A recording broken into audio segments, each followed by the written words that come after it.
Hello সবাইকে, সবাই কেমন আছো? আবারও চলে এসেছি নতুন একটি রেসিপি ভিডিও নিয়ে। আজকে বানাবো মাছের মাথা দিয়ে বাঁধাকপি।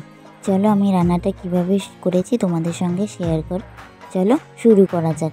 প্রথমে আমি কাতলা মাছের মাথা নিয়ে নিয়েছি। এখানে কাতলা মাছের মাথার বদলে তোমরা রুই মাছের মাথাও নিতে পারো। মাছের মাথাগুলো আমি নুন আর হলুদ দিয়ে ভালো করে মাখিয়ে নিচ্ছি। মাখিয়ে নিয়ে আমি ওটা একটু সাইডে রেখে দেবো। তারপরে আমি বাঁধাকপিটা কিন্তু কেটে নেব। বাঁধাকপিটা দেখো খুব সুন্দর একটা বড় সাইজের বাঁধাকপি নিয়ে এসছে আজকে বাজার থেকে। আমি সেই বাঁধাকপিটাই কাটছি। উপরের পাতাগুলো আমি নেব না, উপরের পাতাগুলো আমি ছিঁড়ে ফেলে দিচ্ছি। আমি ভিতরের অংশটুকুনি কিন্তু নেব। এবারে আমি ছুরির সাহায্যে বাঁধাকপিটা কেটে নেব।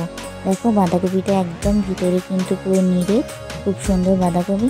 আমি বাঁধাকপিটা কেটে নিচ্ছি, একদম সরু সরু করে কাটবো, একদম কুচি কুচি করে। চলো আমি বাঁধাকপিটা কেটে নিই, তারপরে আমি রান্নাটা কিন্তু শুরু করব। যারা আমার চ্যানেলে নতুন ভিডিও দেখছো তারা কিন্তু অবশ্যই চ্যানেলটা সাবস্ক্রাইব করবে। আর নতুন নতুন ভিডিও দেখার জন্য কিন্তু চ্যানেলটা অবশ্যই সাবস্ক্রাইব করতে হবে। আর কেমন লাগছে অবশ্যই জানিও, ভালো লাগলে কিন্তু একটা লাইক করে দিও। বাঁধাকপিটা এখানে আমার লাগছে, আর যেগুলো লাগছে সেটা হচ্ছে আলু, পেঁয়াজ কুচি, টমেটো কুচি, কাঁচা লঙ্কা আর ধনে পাতা। প্রথমে আমি একটা কড়াইতে তেল গরম করে নিচ্ছি। তেল গরম করে নিয়ে আমি মাছের মাথাগুলো প্রথমে ভালো করে ভেজে নেব।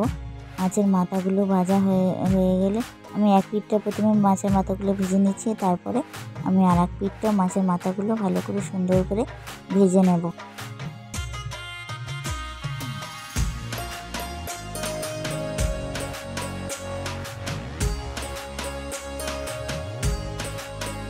দেখো এখানে মাছের মাথাগুলো আমার কিন্তু ভালো করে ভাজা হয়ে গেছে। আমি ওই কড়াইতে ওই তেলেতেই আমি কিন্তু এবার ফোড়নটা দিয়ে দেবো তরকারির জন্য।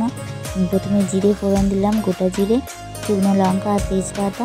তারপরে ফোড়নটা দেওয়ার পরে আমি তার মধ্যে পেঁয়াজ কুচি দিয়ে দিলাম। পেঁয়াজ কুচিটা আমি একটু ভেজে নেব। পেঁয়াজ কুচিটা আমার ভাজা হয়ে গেলে এবার আমি আলু দিয়ে দিলাম। আলুটাও আমি একটু ভেজে নেব লাল লাল করে। আলু ভাজাটাও আমার হয়ে গেলে আমি এর মধ্যে 2 চামচ আদা রসুন বাটা আর কাঁচা লঙ্কা আর টমেটো কুচি দিয়ে দেবো।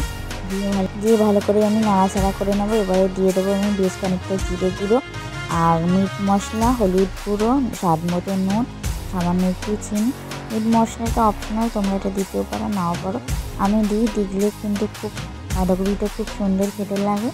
তারপরে আমি একটু লঙ্কা গুঁড়ো দিয়ে দিলাম। দিয়ে আমি ভালো করে এবার মশলাটা কিন্তু আমি কষিয়ে নেব। কষিয়ে নেওয়ার পরে আমি মাছের মাথাগুলো এবার আস্তে আস্তে সব দিয়ে দিলাম। দিয়ে একটু ভেঙে নিতে হবে, একটু নেড়ে চেড়ে নিলেই হবে। একটু মশলাটা আবারও একটু ভালো করে কষিয়ে নিলাম। নিয়ে এবারে আমি আস্তে আস্তে বাঁধাকপিগুলো দিতে থাকবো।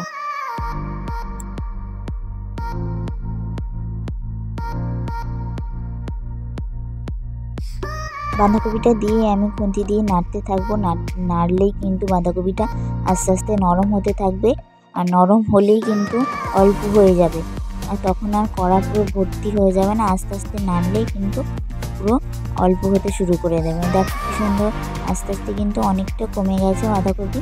আমার আরও একটু বাঁধাকপি ছিল, সেটাও আমি এবার দিয়ে দেবো। দিয়ে আবারও ভালো করে আমি খুন্তি দিয়ে নাড়বো। নাড়লে আরও আস্তে আস্তে হয়ে যাবে। এইবারে নাড়তেই কিন্তু অনেকটা কমে যাবে। তারপরেই আমি ঢাকা দিয়ে দেবো বাঁধাকপিটা। এবারে পুরো রান্নাটাই কিন্তু আমি একদম লো ফ্লেমে করব আর ঢাকা চাপা দিয়ে করব। একদম আস্তে আস্তে ওটা কিন্তু বাঁধাকপিটা একা একাই রান্না হতে শুরু করবে। দেখো ঢাকা দিয়ে রেখেছিলাম, ঢাকনা খুলতেই দেখো কতটা জল বেরিয়েছে। আমি কিন্তু কোনো রকম জল অ্যাড করিনি, পুরো ওই জলটাই কিন্তু বাঁধাকপির জল পুরোটাই বেরিয়ে গেছে। এবারে এই জলটাই আস্তে আস্তে কিন্তু যত শুকনো হবে ততই কিন্তু বাঁধাকপির টেস্টটা বাড়বে। পুরো হাই ফ্লেমে করে দিলেই কিন্তু নিচে লেগে যাবে। তাই বারবার বলছি, বাঁধাকপি রান্না কিন্তু কখনোই তাড়াহুড়ো করে হয় না। বাঁধাকপি রান্না একদম আস্তে আস্তে করতে হয়। আমার এটা 5 থেকে 6 মিনিটের ভিডিও, কিন্তু আমার রান্না করতে প্রায় 1 ঘন্টা সময় লেগেছে। এবারে আমি উপর থেকে ধনেপাতা কুচি দিয়ে দেবো। দিয়ে আমি আবারও একটু নাড়াচাড়া করে নেবো। নাড়াচাড়া করে আমি আবার ঢাকনা দিয়ে রেখে দেবো।